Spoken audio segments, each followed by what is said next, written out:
And we move on to the honourable member from Innisfil, Sylvan Lake.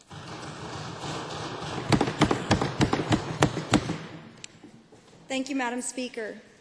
Madam Speaker, honoured colleagues, Albertans. It is an honour that I rise today to speak in response to the speech from the throne. On April 23rd, I had the privilege of being elected to represent the people of Innisfil, Sylvan Lake in the Alberta Legislature. Like hundreds of thousands of Albertans, voters in Innisfil, Sylvan Lake voted for the Wild Rose vision of a stronger, more confident Alberta, and I'm honoured by their faith and their confidence in me. Last week, we heard the government's agenda for this legislative session in the speech from the throne. The journey Alberta has taken since its foundation is indeed remarkable. Overcoming adversity and presenting thousands from across Canada and from around the world with a brighter future. The speech from the throne referenced how the government played a pivotal role in the development of our great province, and that government would be the leader in moving our province forward. It ascribed to government the power to help Alberta and Albertans reach their full potential and conquer their challenges. Respectfully, I disagree. Albertans know that it isn't the government that leads Alberta forward. It's the people. Everyday Albertans across this great province who are the real driving force behind our success. Albertans are a prosperous and entrepreneurial group of people. They look to their representatives to ensure their opportunity in this province. Albertans, whether born and bred or who come from other places, have an unstoppable spirit, a desire to create better lives for themselves and for their children, a passion to drive forward new ideas, new opportunities, and new freedoms for hardworking families, a need to overcome and conquer those obstacles which others have found immovable and inviolable, and an unshakable faith that through honesty, integrity, and hard work, our province will continue to cast down its detractors and naysayers. I have always been proud to be an Albertan, and I'm honoured that my fellow Albertans gave me the privilege of representing them here in this chamber. I did not have a lifelong dream to run for office. In fact, I hadn't really ever considered it until my brother was forced into a long-term care facility because of an illness. In 2008, my 32-year-old brother Ron was diagnosed with a devastating illness that would take his life in less than 3 years. Huntington's disease is a neurological disorder for which there is no treatment, no cure, only a horrific death.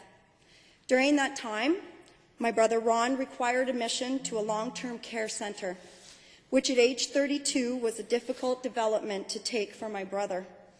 I fought, and I fought hard, to get my brother the care he needed. I wrote 420 letters. I called politicians. Whatever I could think of to get him a long-term care bed. Eventually, I had to take my cause to the media. And on the eve of the 2008 federal election, my brother received a long-term care bed. This was a terrible and difficult time for my family. My brother Ron had no assets, he had no income, and he had no savings. As most of you are likely aware, long-term care is expensive, and for many Albertans, including my brother Ron, impossible to afford. However, my brother Ron was fortunate that he had a family that fought for him, provided for him, and advocated for him. What about those who do not? It saddens me to think that there are those Albertans who did not have the support that my brother did, and who are facing this difficult journey without adequate care. We have thousands of dedicated medical professionals in Alberta, but the system in which they operate is broken, and patching over the widening cracks with more money and tinkering will not fix the problem. Albertans who need long-term care shouldn't have to fight for it tooth and nail. For people like my brother Ron, who were terminally ill, they shouldn't have to spend their last days fighting for adequate health care. My family and I miss my brother dearly. Ron would have been amazed and proud to know a member of the Legislative Assembly.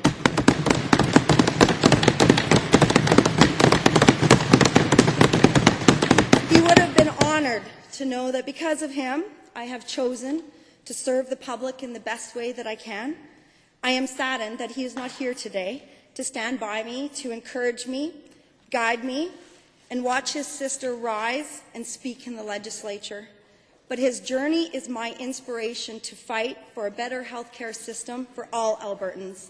And his legacy will be the day when Albertans are able to access the best healthcare in the world that's available when they need it. We needn't look too far to see what happens when a government fails in its responsibilities to serve in the best interests of its citizens. Our role in representing this wonderful province is to ensure that we have balanced budgets, keep spending under control, and not let the government be all things to all people. Alberta must remain a destination of choice for families and businesses. Madam Speaker, I am honoured to represent the riding of Innisfil-Sylvan Lake. The riding of Innisfil-Sylvan Lake has many unique features. The rural landscape boasts some of Alberta's best agriculture land and many of Alberta's most productive farmers. Rural Alberta needs a strong voice in the legislature because it is dying a slow death. Farmers, ranchers, and landowners are facing rising input costs, erosion of landowner rights, and ever-increasing power bills. Our rural electrification associations are being dismantled, producers are not able to stay in business, and there is no encouragement of young farmers in this industry. Our role as public servants is to ensure that Albertans are looked after. We must ensure the success of our agricultural industry, because if we have no producers, simply, we have no food. The Innisfil-Sylvan Lake riding is like many ridings in this great province. The aging of the population is creating challenges to ensure healthy and safe living options. Many hard-working, aging Albertans are living within limited means and cannot afford to heat their homes, pay their utilities, and are too proud to become a burden on their families. This retiring generation has toiled the fields of Alberta to ensure that we have success of the province that we see today. Our aging population needs to be respected, to be allowed to have dignity and choice. Innisfil, like many communities, is facing such a problem. Their lodge needs to be updated, if not replaced. The community has needs that have exceeded the options available. I will be a strong voice to ensure that the needs of our aged are being met in this province. Sylvan Lake, like many communities, has many similar needs. However, there are two main priorities for the residents of the Innisfil-Sylvan Lake riding. Sylvan Lake's beauty is encouraging Albertans and Canadians to visit and enjoy the bounty of the lake. The town of 12,800 people boasts a stunning and popular lake and swells to the population of a small city in the summer. The first priority for Sylvan Lake is an urgent care centre. That its need is strongly supported by the community and local physicians. This would also enable surrounding areas, such as your own riding, Red Deer North and Red Deer South, to relieve the ever-increasing demands on the Red Deer Regional Health Centre. The second priority is the review and opening of Highway 781 and Highway 11 intersection. The residents of Sylvan Lake have spoken out about decisions being made by the current government with no public input. The closure of this intersection was one such example. I have met with the Minister of Transportation, and I'm looking forward to his assistance and cooperation with me on this issue. It is my commitment to work with the government on behalf of the people I represent and to see that these projects are fulfilled. I will not rest until this happens. On April 23rd, over 440,000 Albertans voted for a new hope and a better alternative.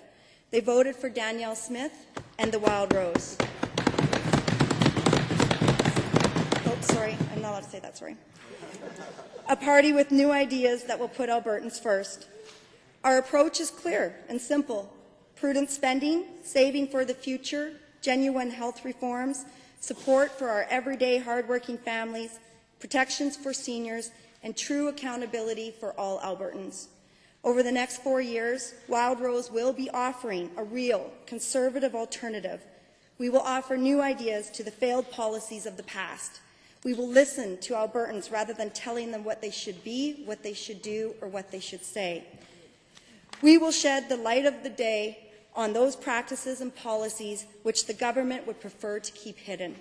We will promote an Alberta which walks tall in the global corridors of power. We will reject the notion that we cannot improve our public health care system and stare down those who believe that long waiting lists and crowded emergency rooms are intractable problems. Madam Speaker, we will do what we have pledged to do from the very beginning.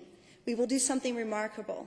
Wild Rose will put Albertans first, each and every day in every community across this province. My colleagues and I are excited about the role Albertans have given us for the next 4 years. We will take seriously our role of holding government accountable on behalf of all Albertans. We will demonstrate that we are a government in waiting, led by a Premier in waiting, and we will show Albertans that with Wild Rose, their interests will always be put first.